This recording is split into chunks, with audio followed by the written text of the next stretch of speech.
मुझे नहीं मालूम कि स्वतंत्रता के इस युद्ध में कौन कौन जिंदा बचेंगे, लेकिन मैं यह जानता हूँ अंत में जीत हमारी ही होगी।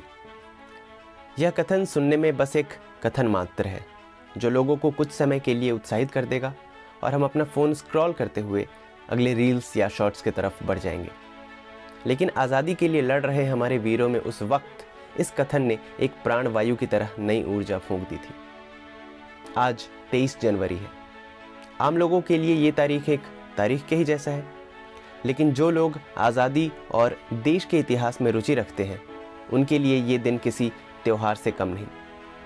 आज हमारे आज़ादी के नायकों में से एक नेताजी सुभाष चंद्र बोस की 125वीं जयंती है।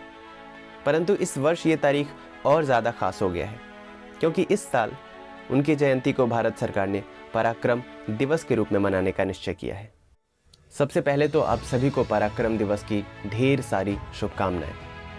नेताजी के बारे में और जानने से पहले अगर इन चंद पंक्तियों से इस वीडियो की शुरुआत करें तो कोई अतिशयोक्ति नहीं होगी कि लिख रहा हूँ अंजाम जिसका कल आगाज़ आएगा, मेरे लहू का हर एक कतरा इनकलाब लाएगा, मैं रहूँ या ना रहूँ पर यह वादा है तुमसे मेरा कि मेरे बाद वतन पर मरने वालों का सैलाब आएगा।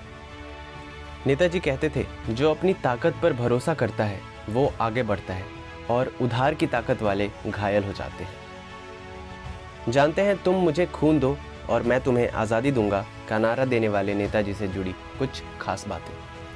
नेताजी का जन्म 23 जनवरी 1897 को ओडिशा के कटक में हुआ था। बोस 14 भाई बहन थे और अपने माता पिता के 9वें संतान थे। बोस के पिता जानकीनाथ जी शहर के प्रसिद्ध वकीलों में से एक थे।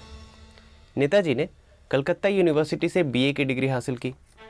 1920 में नेताजी ने इंडियन एडमिनिस्ट्रेटिव सर्विस, जो कि तब इंडियन सिविल सर्विस हुआ करता था, का एग्ज़ाम पास किया और चौथी रैंक हासिल की। स्वामी विवेकानंद व आज़ादी में अपना योगदान दे रहे अन्य नेताओं से प्रभावित होकर नेताजी ने अंग्रेज़ों की नौकरी से इस्तीफा दे दिया। 1938 में नेताजी को भारतीय राष्ट्रीय कांग्रेस का अध्यक्ष चुना गया। गर्म दल के लोगों के साथ मिलकर उन्होंने फॉरवर्ड ब्लॉक की स्थापना की। नेताजी ने 1943 में करीब 40,000 भारतीयों के साथ मिलकर आज़ाद हिंद फौज बनाई, जिन्होंने अंग्रेजों के खिलाफ महत्वपूर्ण लड़ाइयाँ लड़ी।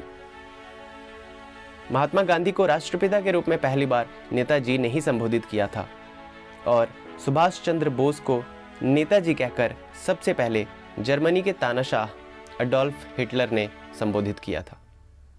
माना जाता है कि 18 अगस्त 1945 को ताइवान में एयरप्लेन क्रैश में उनका देहांत हो गया, लेकिन सत्य क्या है किसी को नहीं पता। भारतीयों के दिल में नेताजी हमेशा अमर रहेंगे। एक बार फिर से आप सभी को पराक्रम दिवस की ढेर सारी शुभकामनाएं और इस चंद पंक्तियों से ये वीडियो अंत करना चाहूँगा मैं कि ये कर्तव्य हमारा कर्तव्य है कि हम अपनी स्वतंत्रता का मोल अपने खून से चुकाएं। हमें अपने बलिदान और परिश्रम से जो आज़ादी मिलेगी, हमारे अंदर उसकी रक्षा करने के लिए ताकत होनी चाहिए। Thank you very much for watching this video. Bye bye and take care.